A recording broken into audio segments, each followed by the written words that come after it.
All right, welcome to today's MTA Q&A. We're going to be talking about July border review today. So hope everybody has got a comfortable seat and a drink in their hand and ready to sit back for the next hour while we hear about what's new and what we're supposed to be doing with July border reviews this year. With me today, my wonderful panelists here. If you've been to our border review training in the past, some of these people probably look familiar. We have Cindy Dodge, who is our member information liaison, and she teaches at our border review trainings, and you've probably seen her on a number of these Q&As.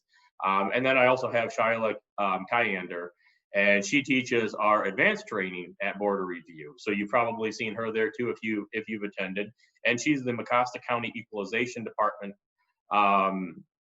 Director and President of the Michigan Association of Equalization Directors.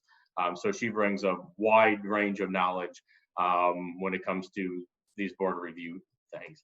And also Rob Thall, he's our MTA Legal Counsel with Bauckham, Sparks, Thall, Seeber, and Kaufman PC. So he'll be around to answer questions later, to help answer questions later when we get to the Q&A part. So with that, enough from me, and I'll send it over to Cindy to help get you started. Thanks, Mike. So we've kind of broken up this presentation, like Mike said, into a couple of different segments, and my responsibility is to talk to you about how the Board of Review has changed based on the Governor's Executive Order 2020-87. So I will be going over that executive order with you, and then Shila will pick up and talk about all of the traditional responsibilities that the Board of Review has for July and December, and then again the Q&A like Mike had suggested. So first of all, you do want to reference that EO 2020-87. That is the one that initially came out from the governor, where it appeared that the intent was that all July and December, or all July Board of Reviews would be able to hear any types of appeals that normally would come before the March 2020 Board of Review. There was some questions once that EO came out in terms of, well, what if we were able to complete our Board of Review in March? What if we've heard everybody in March? We've had nobody inquire since March that they missed that due to COVID or any other reasons. So there was some questions about, well, do we really need to hear all of those appeals in July that we normally would hear in March? So in clarification of the governor's order, the State Tax Commission came out with a guidance bulletin, and that is dated June 9th, 2020. So both that bulletin, along with the July and December Board of Review bulletin and that executive order, will be available, like Mike said, later in a recorded attachment to the video. So with that, I'm essentially just going to go over the guidance bulletin dated June 9, 2020, because that really does answer all of those questions that came up during or right after the EO was ordered. So again, the very first question on there was, well, the March Board of Review completed their full 12 hours. They closed it out long before, or within days or week before there were any kind of shutdown of the government facilities and or the stay-at-home orders for this COVID pandemic. So do you still need to meet? Yes. Question number 1 in that guidance bulletin says that you do need to meet, even if you do not have any corrections, because often that's the question we get for July and December Board of Review. What if our assessor doesn't have any questions? Do we still have to meet? It is MTA's opinion that you do still have to meet in July and December, even if there are no corrections from your assessor, because someone could walk in with a veterans or a poverty exemption appeal. So that just kind of shuts that question down that everybody does need to meet in July. And even if they don't have any corrections, or anybody that walks in for a veterans or a poverty exemption still may hear appeals from those that could be heard in March. And just as a reminder, those appeals are an assessed value appeal, a taxable value appeal, a classification of property appeal, a denial of a qualified ag that was on the roll the previous year by the assessor, the late filing of the small personal property tax exemption, an amendment to the eligible personal property tax filing, and again, the poverty and the veterans exemption. Those are the things that we typically would address in March and now can again be heard in July. So one of the things I want to kind of bring up here is meeting restrictions. We are all dealing with whether or not we need to have an in-person meeting or we have to have a virtual meeting.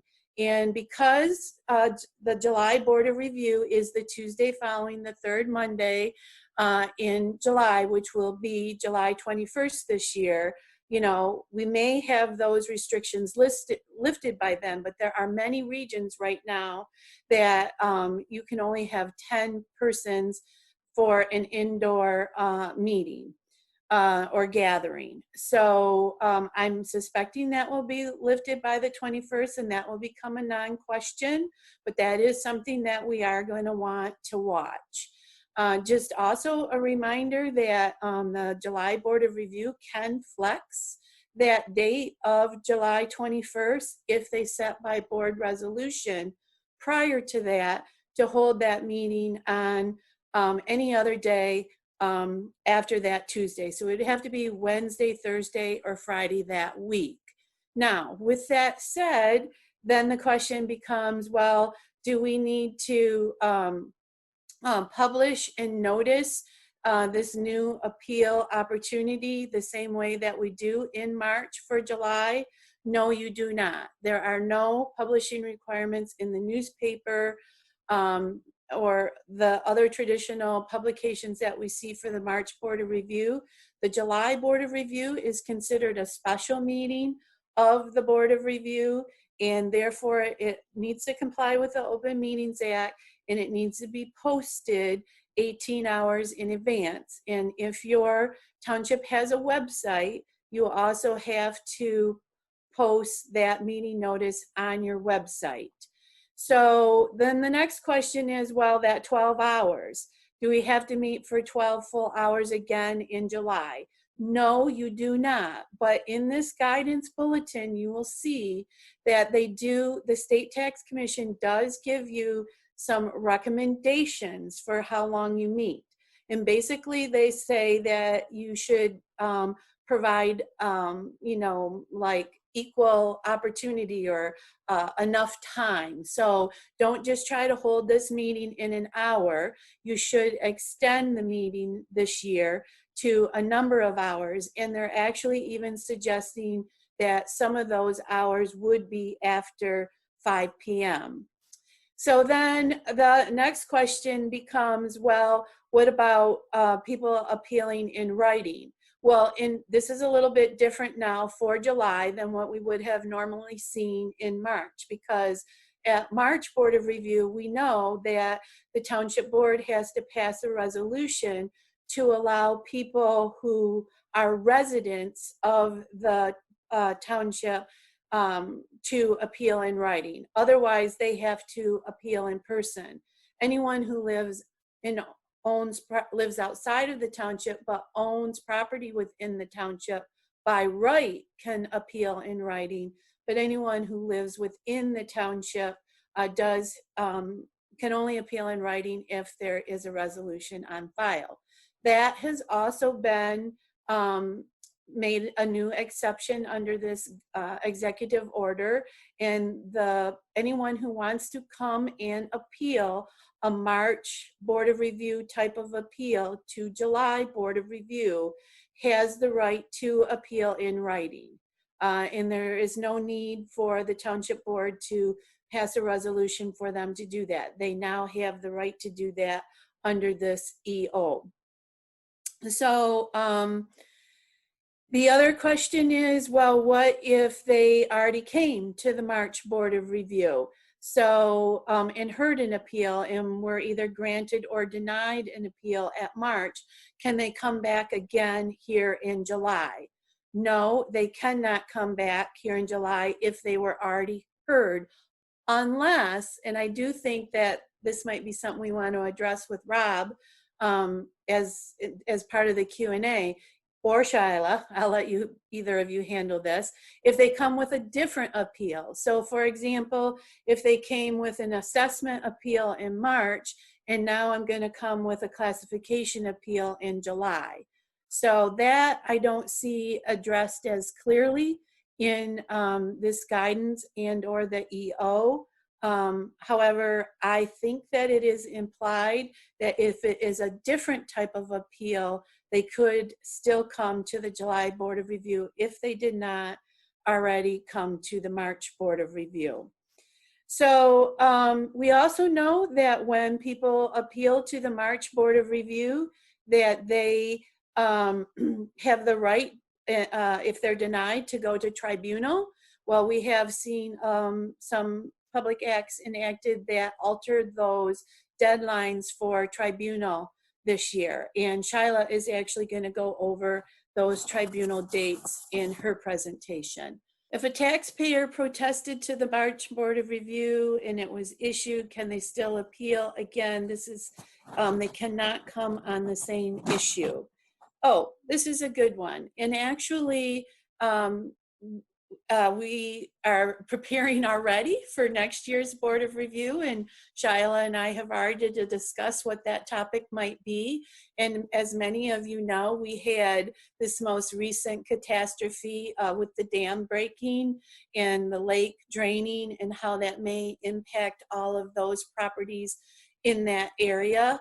So is that something that can be appealed right now to the July Board of Review?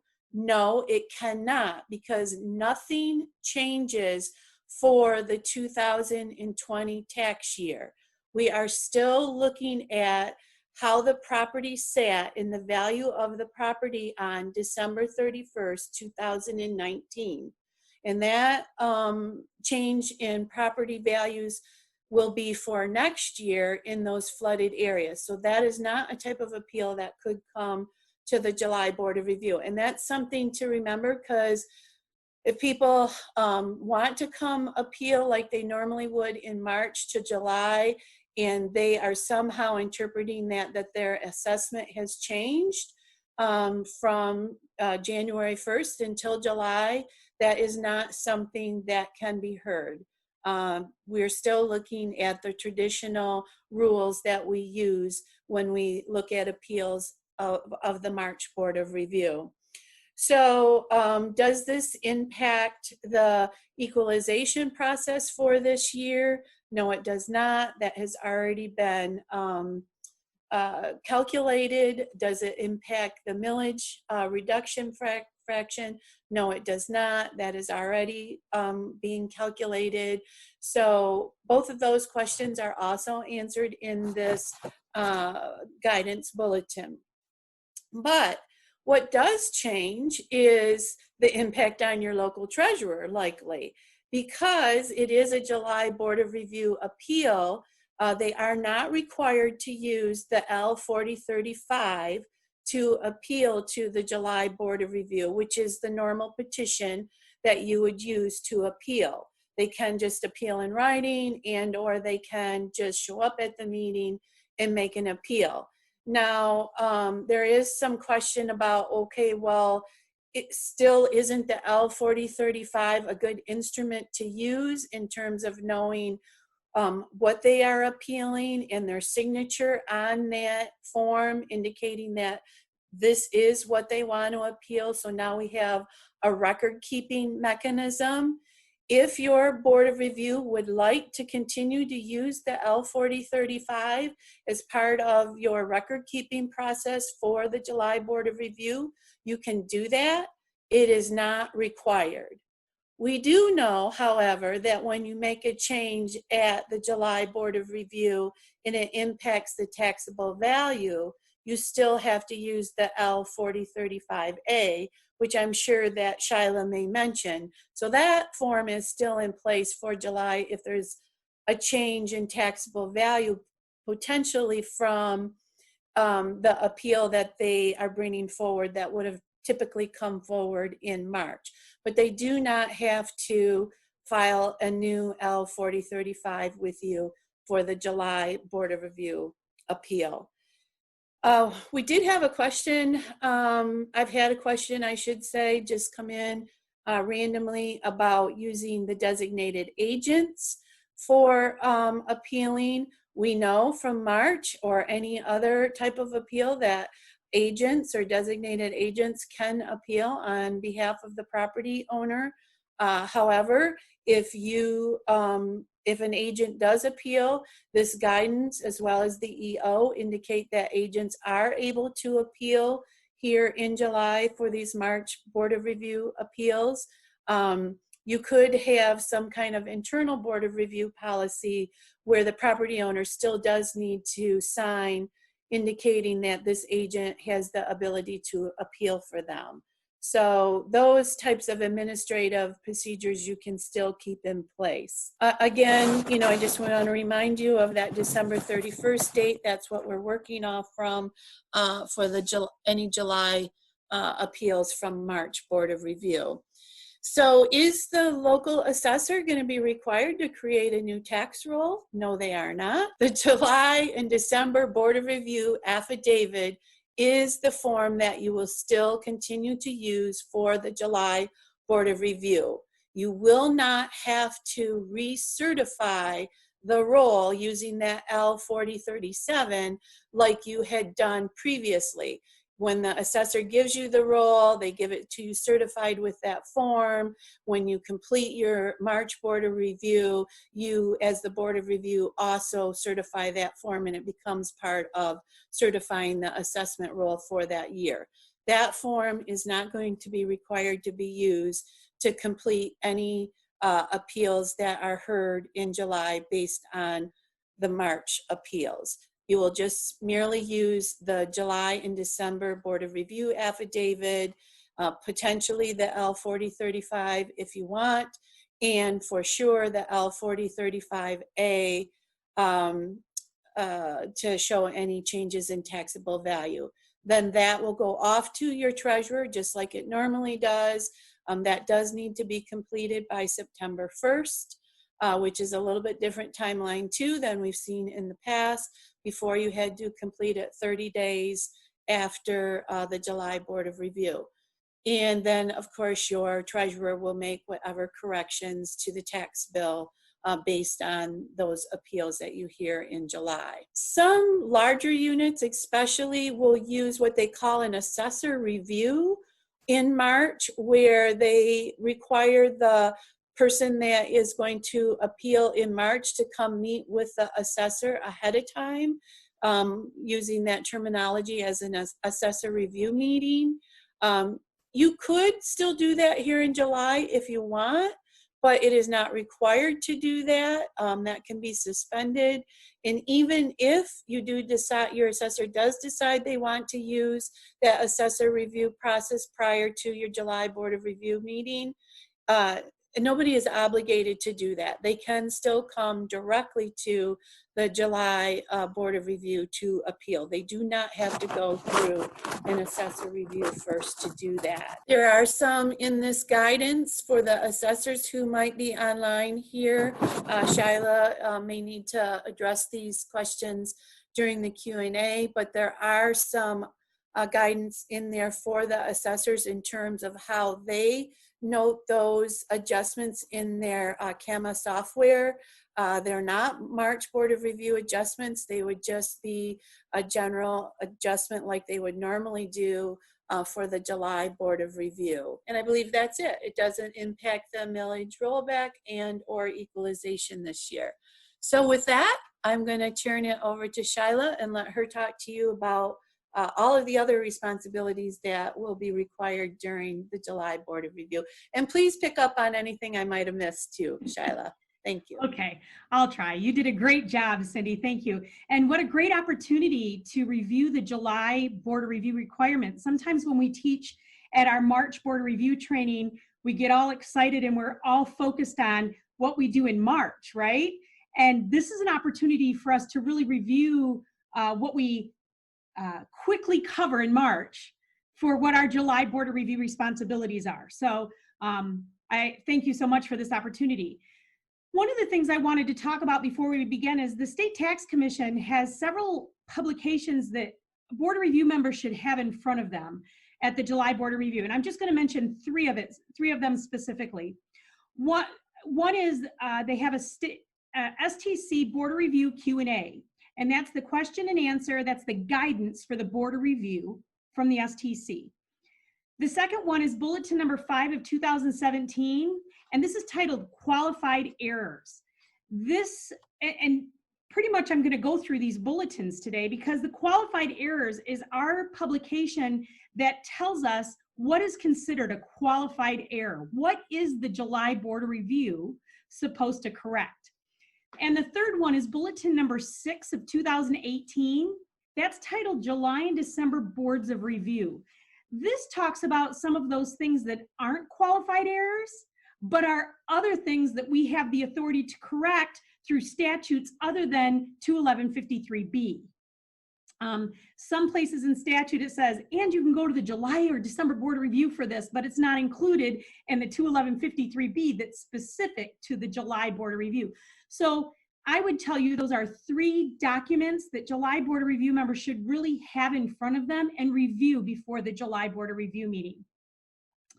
So when we talk about the responsibilities and the and authority of the July Board of Review, it's important that both assessors and Board of Review members understand their responsibilities and authorities that relate to the July Board of Review. So according to Bulletin 6 of 2018, the July and December Board of Review have different authorities than the March Board of Review. Now, from what we've heard from Cindy from the EO 87, right? You're going to have those March Board of Review authorities, but I'm talking about what does the July have the authority to do? And it's a different meeting. We have different authorities. The July and December Board of Review meet to correct qualified errors and to consider appeals related to principal residence exemption, qualified agricultural exemptions, taxable value uncapping, disabled veterans exemption, poverty exemptions. When you think about that, no assessor is perfect. And no Board of Review is perfect, and no taxpayer is perfect. So they come to their March Board of Review and things get missed and things happen. So that July Board of Review and December Board of Review, but they're there to correct maybe some errors that happened. And I'm very thankful that they have that opportunity, right? So we're first going to talk about these qualified errors in the bulletin and in statute. The authority for qualified errors is found in MCL 21153B. And it explains and defines those 8 qualified errors. And when we talk about qualified errors, these are the errors that can be corrected at the July and December Board of Review for the current and 1 year prior. All right, so the current and 1 previous year. So that would be the 2020 roll and the 2019 roll. So the first one is a clerical error. So a clerical error is defined as to correct an assessment figure, rate of taxation, or mathematical computation related to the assessing of taxes. It's also defined as an error of transpositional, typographical, or mathematical in nature. And I think all of us can understand what a clerical error is, right? We have big thumbs when we're typing. We typed in the wrong number. You know, those clerical errors happen all the time. So a clerical error is our first qualified error. The second one is a mutual mistake of fact. Now, a mutual mistake of fact is defined as an erroneous belief which is shared and relied on by both parties about a material fact that affects the substance of the transaction. It can't be a mutual mistake of fact if the assessor says that's not a mistake. So a taxpayer can't come in and say, this is a mutual mistake of fact, and the assessor says, no, it's not a mistake. I meant to do that. That's my job, right? So that assessor has to agree with the taxpayer. They both have to be in agreement that it's a mutual mistake. That's the second qualified error. The third qualified error is an adjustment under 27A4, which is what assessors call recapping. If the parcel was incorrectly uncapped. There really is no official term in statute called recapping. However, if there was a parcel that was incorrectly uncapped, we can recap that. But this will be discussed more a little bit later. The other part of that one is an exemption under 7HH3B, which is a qualified startup business. Now, qualified startup business they have to go to the state, they have to be approved. And so if something happens that they were approved as a qualified startup business, then they can come to the board of review, but they will have to have all the paperwork for that. They would have to have all that approval. And there is a bulletin specific to the qualified startup business. I can tell you, board of review members who are listening, your assessor will have all of that information if that parcel actually can get that exemption. So then the next one is an error of measurement or calculation of the physical dimensions or components of the real property being assessed.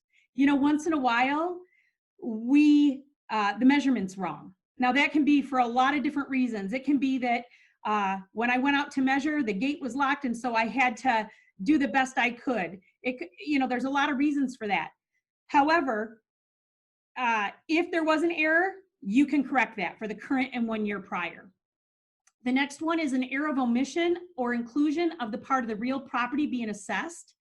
Now, we're talking decks, things like that. If it's a whole house, you go to the state tax commission with a 154, and 154 is omitted property. But for smaller things that are omitted on the assessment roll or that were included that should have been, those clerical errors can be taken care of at the current year, 1 year prior as a qualified error.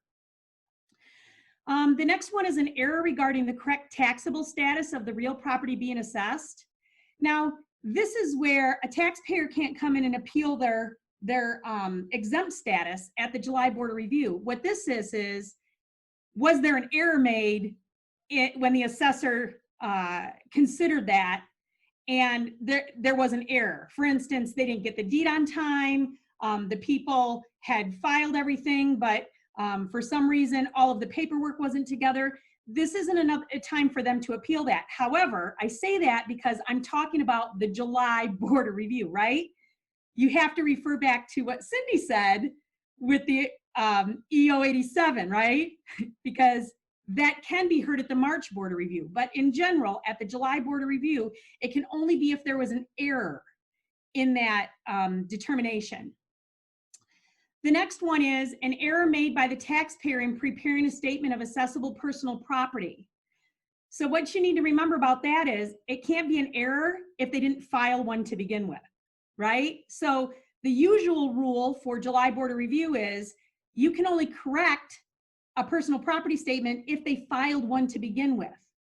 However, now that you can hear March Board of Review, right, they can bring a late filing. So under the March Board of Review, they can bring a late filing, but you need to make sure that you hear that under the March Board of Review late filing. It's not a clerical error if they didn't file one to begin with. The next one is an error made in the denial of a claim of an exemption for the personal property under Section 9.0, which is a small business taxpayer exemption. So when a taxpayer files that small business taxpayer exemption, the assessor can take a look at it and say, listen, they have way more personal property than 80,000. They say that, so I'm denying it. And then in the between time, they go out and do an audit, and they get all the paperwork, and they go out there, and then they find, oh, you know what? You're right. So if there was an error in a denial of that claim, that can be corrected at the July Board of Review.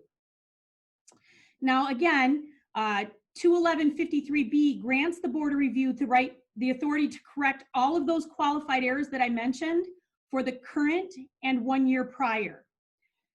Now, statute requires that qualified errors be verified by the assessor prior to being considered at the Board of Review.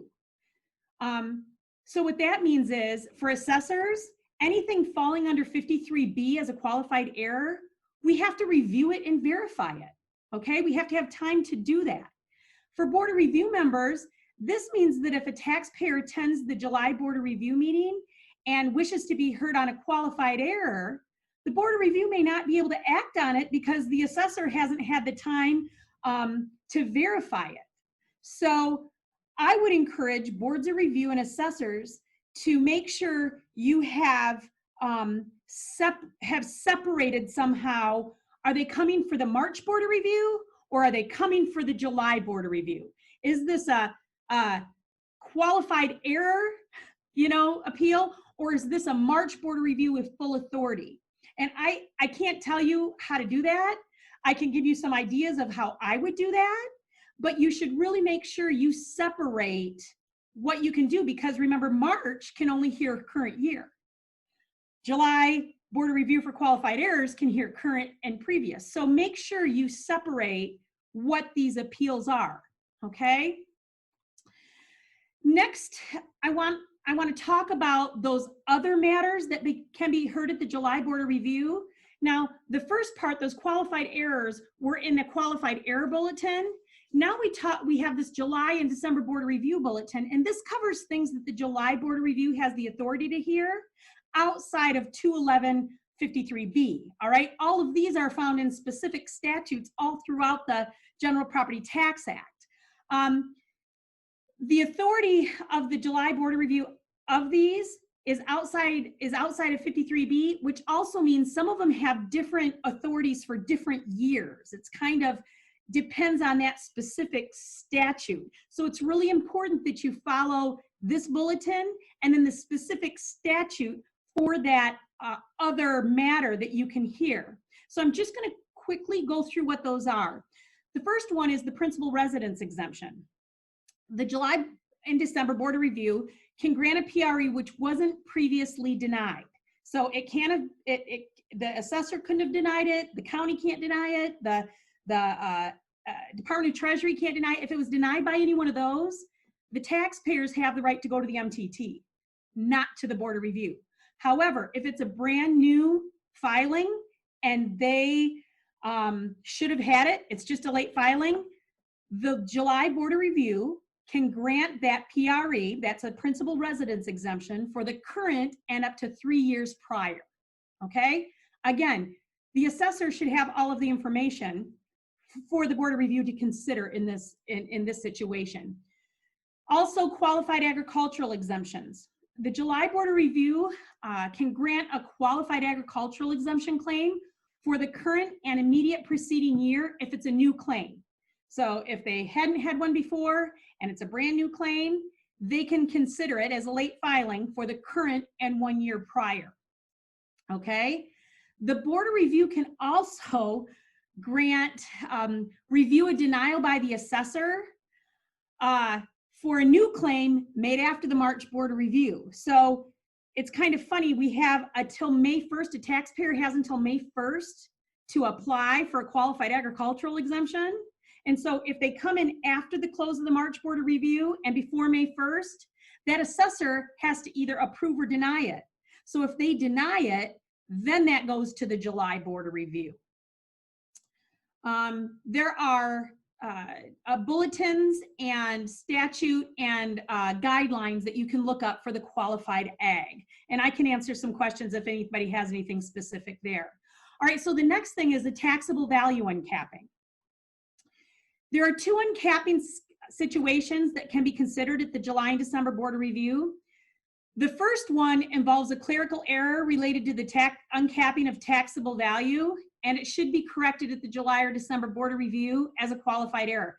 What this means is a taxpayer filed a property transfer affidavit and the assessor missed it, all right? If they filed a PTA and the assessor missed it and it should have been uncapped, we uncap current and 1 year prior. that's a qualified error. That's an error at the Board of Review. However, if that taxpayer never filed a PTA, the assessor doesn't bring that to the July Board of Review. They take care of that in their office and file a form with the township treasurer or the county treasurer. And they can go back as many years as they need to, all right? So only if it's a clerical error and they filed all the paperwork does the July Board of Review see a delayed uncap. Well, it's not called a delayed uncapping. It's called a clerical error in uncapping. The second one, and I spoke about this a little bit earlier, but if a property was uncapped by the assessor and later the assessor determines that it shouldn't have been uncapped, there wasn't a transfer of ownership, the taxable value of the property can be adjusted, shall be adjusted at the July or December Board of Review, and it can be done for the current and up to 3 immediately preceding years. See, so we're out of that current and 1 year prior. This one can be corrected current plus 3, okay? And that's found in the uncapping or the transfer of ownership statute, 21127A. And there's also guidelines and bulletins for that uncapping. The next one I want to talk about then of other things that the Board of Review can do are the disabled veterans exemption. This isn't new. The July Board of Review can hear disabled veterans exemptions. What we need to remember on this is if the March Board of Review heard it, the July Board of Review can't hear it. If it's been heard by a previous Board of Review that year, it can't be heard again, all right? Which means you can't act on it.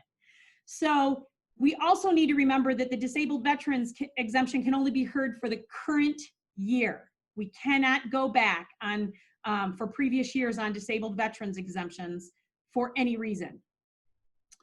The other one similar to that would be the poverty exemption. The poverty exemption has always been able to be heard at the July Board of Review if it wasn't heard previously at the March Board of Review that year, right? And also you can only hear the current year. You can only approve for current year. You can't go back any other years.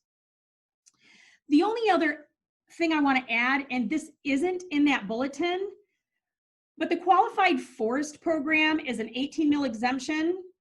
Well, -2, they have to pay 2 mils. But this is all done through MDARD, Michigan Department of Agriculture and Rural Development. If by chance a taxpayer was approved at the state and the assessor missed it, specifically in their statute for qualified forest, this can be corrected at the current and 1 year prior if the assessor missed putting that on the roll, all right? So those are the other things that, that the Board of Review can hear. And I know that's a lot of information, but the July Board of Review has quite a bit of authority to correct qualified errors. And don't you think that's good that we can correct those errors? I do. I think that's good. Now, it's equally important for assessors and Board of Review members to understand what they can't do. And if you take a look at Bulletin 6 of 18, there is a whole list of things you can't do. I'm not going to read them all, but I do want to tell you, you can never hear a poverty or a veterans exemption for a prior year. You have to know you can't do that. You can never hear anything that was already heard at another Board of Review, right? You can't rehear things. Let me see.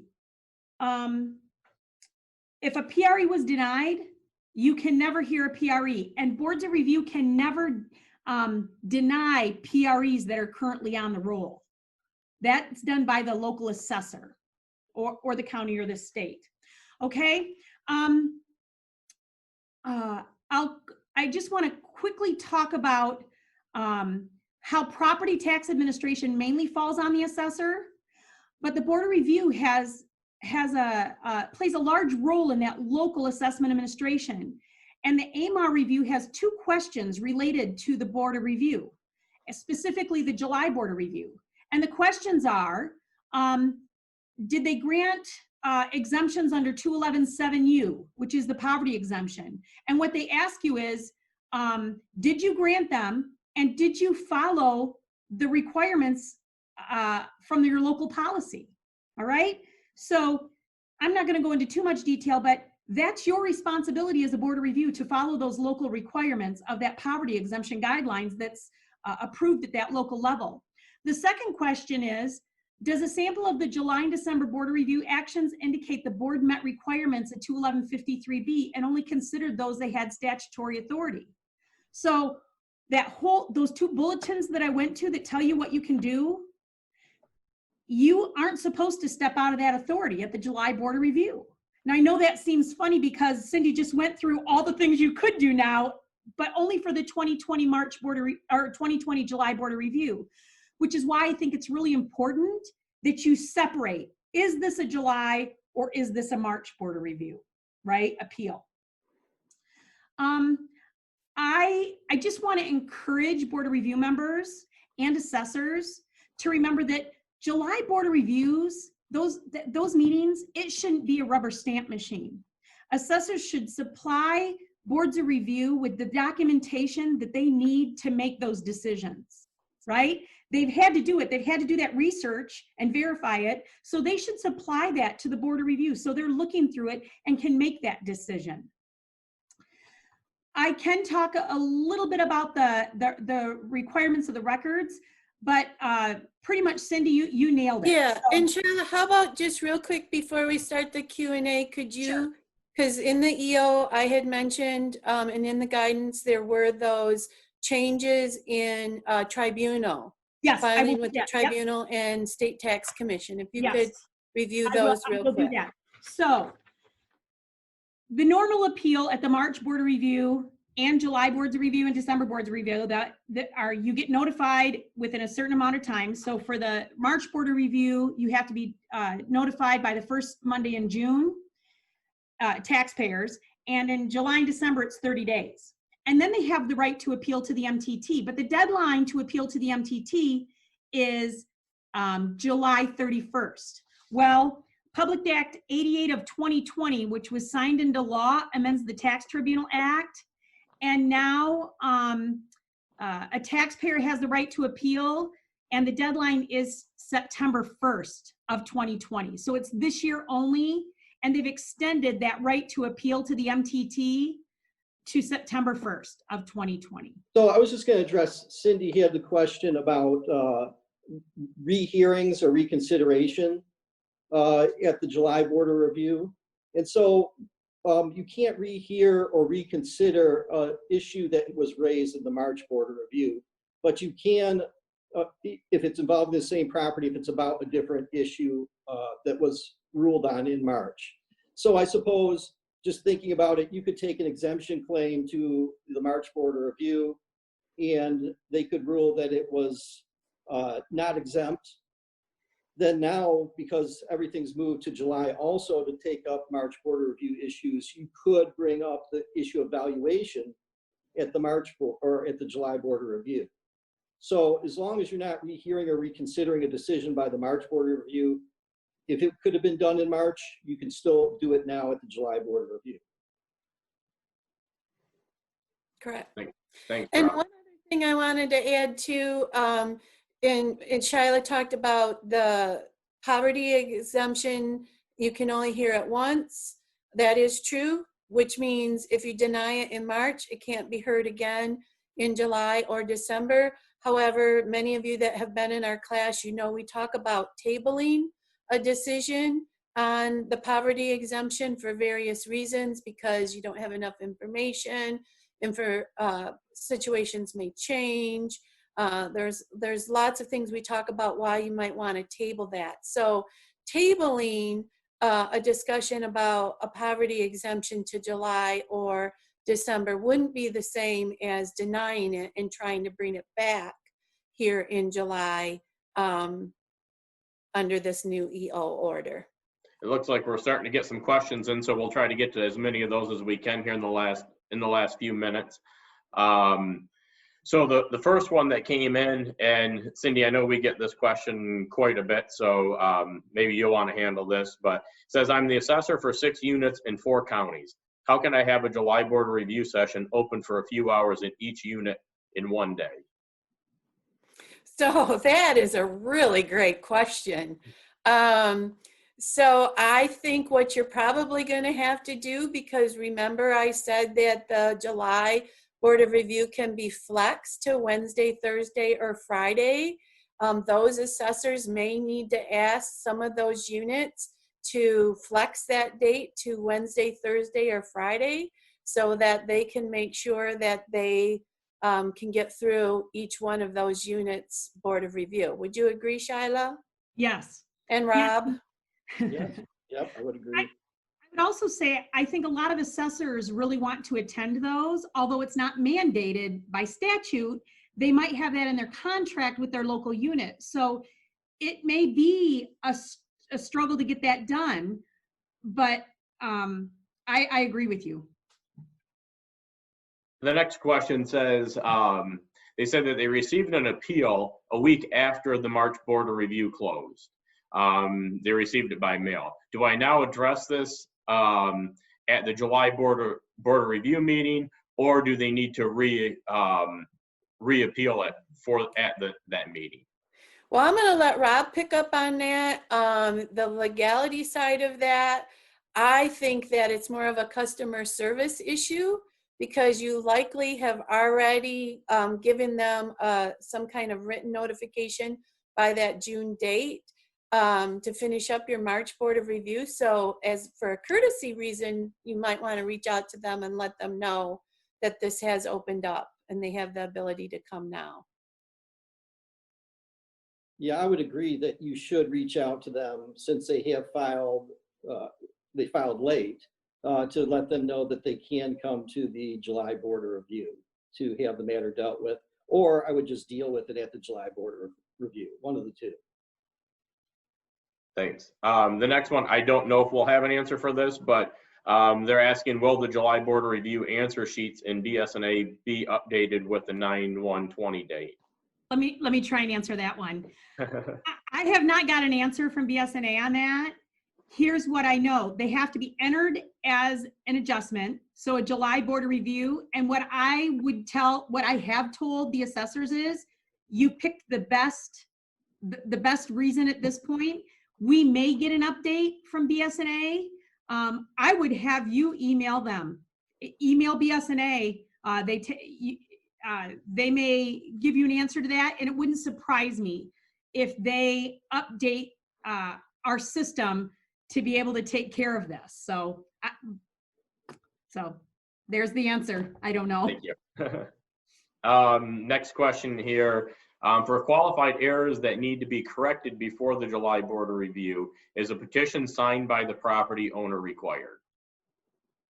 I can take that one. So, and then you guys can help if you want to add to it. So usually a July Board of Review, except for the PRE issue, PREs are supposed to have a signature from the taxpayer, but it's not like the March Board of Review. They don't sign a 4035, right? The 4031 is what it's called. It's just signed by the Board of Review. That's why I think you need to separate your March Board of Review and your July, and your July Board of Review qualified errors and your March Board of Review that are being heard because of the EO 87, right? So I guess I would, Rob. No, I would agree with what you just said. Yeah. Okay. Perfect. So the next one, this can probably be, it says, so MTA does not mandate a specific number of hours that the July Board of Review needs to meet. So we won't have a mandate on it. It would come from the state, but I don't believe that there is a required number of hours. We would just recommend have it available for enough hours that, it's not an open and close type thing. Correct. They just, in their bulletin, they give suggestions of extended hours, and it would be nice to have something after 5. So I would just also note that there's always this overriding concept that if you don't give somebody a chance to present to be heard, or there's insufficient notice, or the review process is futile, under those circumstances, they can still appeal you to the MTT, or if appropriate to the STC, and make a challenge under that basis. So I think you need to provide at least enough access so that people cannot be making that claim that you denied them the right to present their claim. Perfect. This next question here, and I don't know assessing lingo, so I'm not sure what QZ stands I for, think but they mean QA, qualified ag. oh, gotcha. Okay.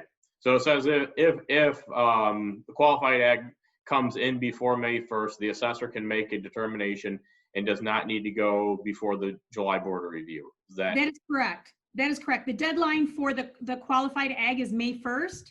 And so if a new filing comes before May 1st, that assessor has a responsibility to make that decision to approve or deny it. Thank you. Mm-hmm. This question says, do we have to contact businesses that filed a 5076 late and inform them they can take it to the July board of review? Again, I'm going to say customer service.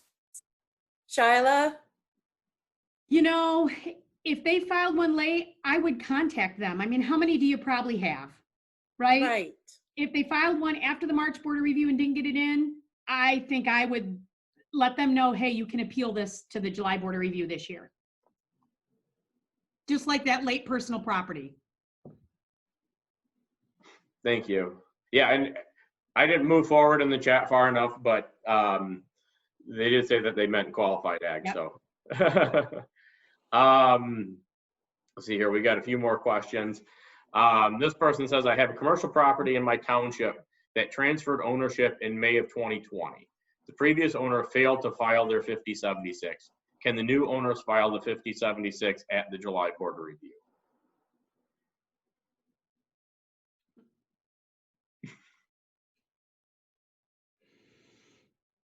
Shila?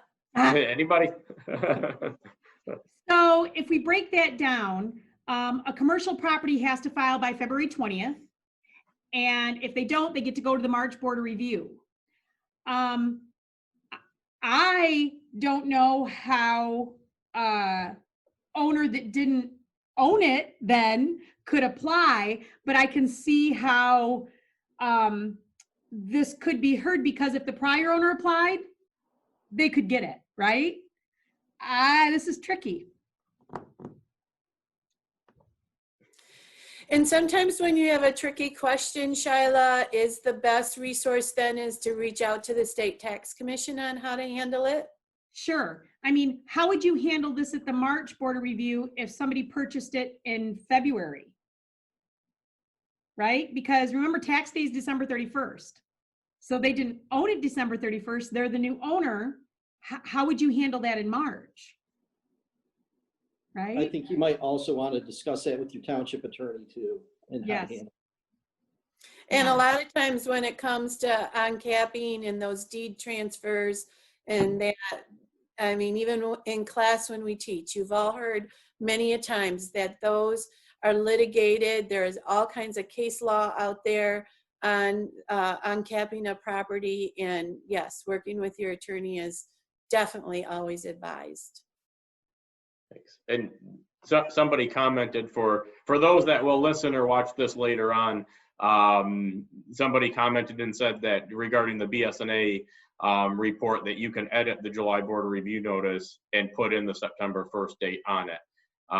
So if they don't update it, they're saying that you can go in there and manually do it yourself. Right. So they're talking about the answer so that they have the right to appeal. Yep. So next question here for the PRE request, is an email sufficient or do you need to have a signature on that? So I'm not an attorney, but I like to play one, right, when we're on webinars. What I have seen in practice is email, letter, a form, any of those are a proper appeal by a taxpayer. Right, because it's considered in writing. I mean, I don't know, Rob might want to jump in on that, but email is considered a writing. I would agree that if they email it, it would be appropriate to act on it. Good. I wanted to go back to that 5076. You know, in assessment administration, we would like to think that we have all this guidance and we have all this statute and we can pull out bulletins and things should be black and white, but they're not always black and white. And we get these different circumstances that come in that we've never seen before.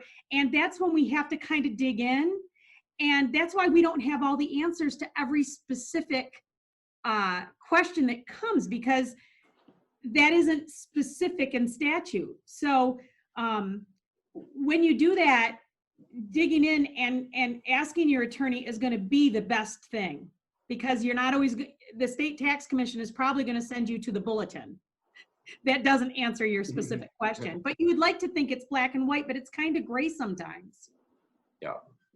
Now with that ends the last question that we have, but I'm going to take my host privileges and ask one more question, because it's a question that I received quite a bit, and because the notification requirements are different than March border review, where a lot of focus is, I'm going to pose that. But notification requirements for those July border review meetings.